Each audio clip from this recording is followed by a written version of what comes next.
Hello ladies and gentlemen, today I want to finish this, but as is common in a lot of opal carving, and especially when you're working with a really unusual shape like this, what's happened is I've managed to get myself into the sticky situation where I need to get into that. That is a tiny little groove just in there, and it's the only part I can't polish with the novas, because if I bring one over, you'll see that that's nowhere near gonna fit. So today I'm going to show you how to get into that and we'll finish this piece off. So the trick to getting into a really tiny groove like that is simple. This right here, a toothpick. So as you can see here, the point of the toothpick will actually fit straight in through that gap. Beautifully flush up against the stone. Absolutely perfect. But now we need to work out a way to get some grit into there. So what I use is diamond paste. And we just mount this on the toothpick. There's a little bit of preparation you need to do to be able to get the toothpick in there. So starting with just your standard ordinary old toothpick, all you want to do is slice it down the middle. If it's too long and you mount it into your Dremel or whatever, your flex shaft pendant motor, it's going to have too much length and have too much of a wobble at the tip. So just cut it in two. And then I'm not a huge fan of these toothpicks because they go to such a sharp point. But it's really easy just to rub them up against a file or some sandpaper and just round those tips off and just shorten the length a little bit more. All you need after that is a way to mount this into the end of your handpiece. And the easiest way to do that is with this. So this is an adjustable chuck. You can easily buy these and just mount them on your pre-existing. Most of the threads are exactly the same so far that I've found. I've transferred this one across a few different models to test it out and they all worked. So an adjustable chuck, or what you're going to need is a pack of different collets. And you just want one that'll fit this little guy really snug. It's a little bit thinner than the shaft of a standard Nova point and the sintered diamonds. But with an adjustable chuck, you don't need to worry about that. This goes to a really fine point and it'll have no problems gripping on the end of that. And that's what I'm going to use today. The other thing is the diamond paste themselves. So this here is a 0.5.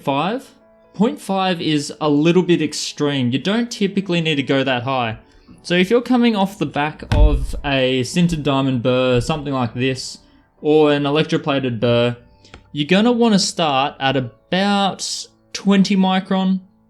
So I used to use diamond paste a bit and I went from about 20 micron to 10 to about 5 and then to 1.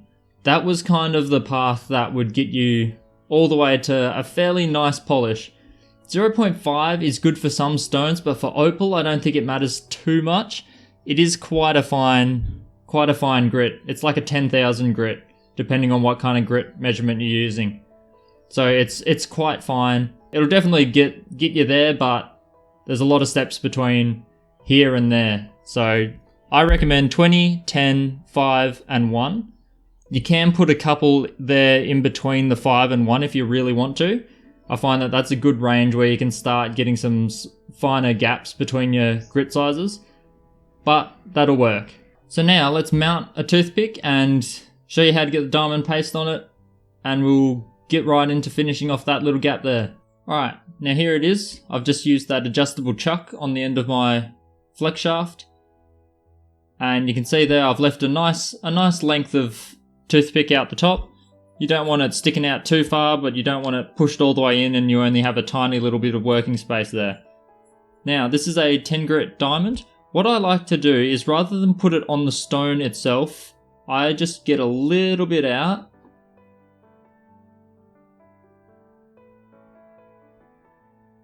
and I will manually apply this with my fingers onto the stick. So just a little bit like that. That's actually already too much, but we're just going to massage it on there. If your toothpick seems to not really want to hold very much at all, you might want to rough up the edges of it with a little bit of coarse sandpaper, like a 120 grit. Just rub it up and down the sides and you'll be perfectly fine.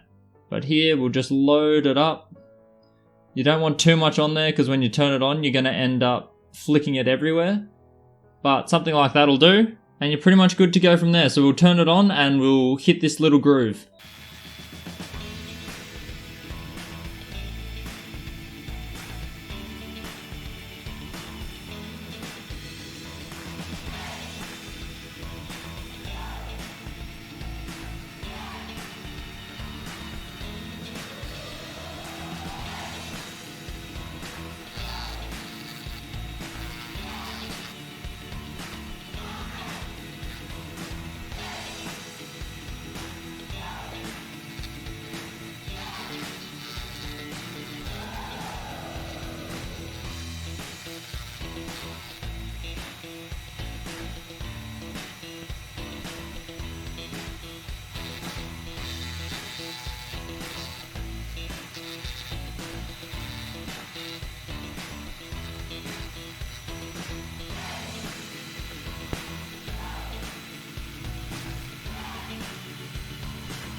And there you have it, just like that. Progress through your grits like you would any other method, and you'll get that little gap in there and that little gap over there perfectly polished.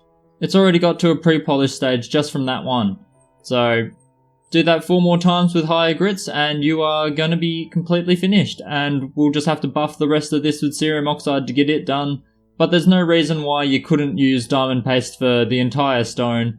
I would just go ahead and check out my video on making your own wooden burrs, and then you can use a larger wooden burr to do all of this, because you don't want to be using a toothpick to polish an entire piece like this. It's quite large. A couple final notes. This is the toothpick that we just used. You can see there that it's chewed up the end, but we don't really care about the damage done there because this is worth absolutely nothing.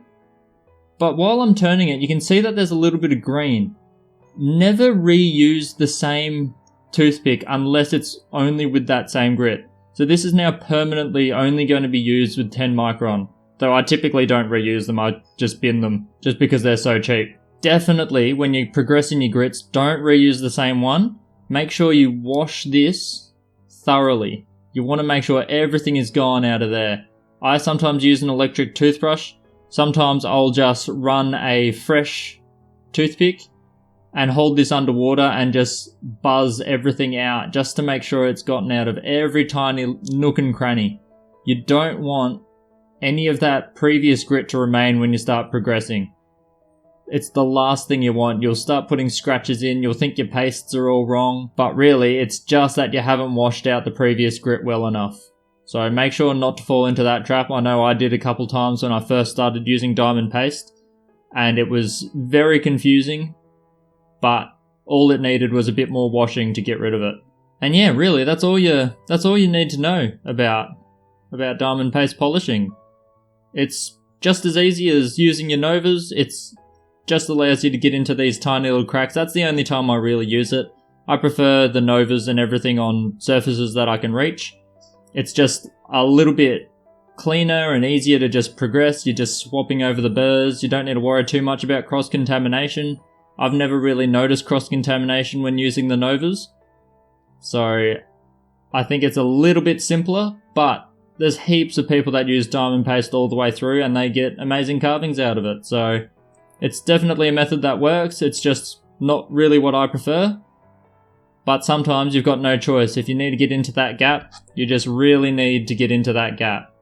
So hopefully that's going to help a few of you out. Let me know how you go. Let me know if you have any problems. I'm always here to help. And I'll catch you in the next video where I'll be working on something else.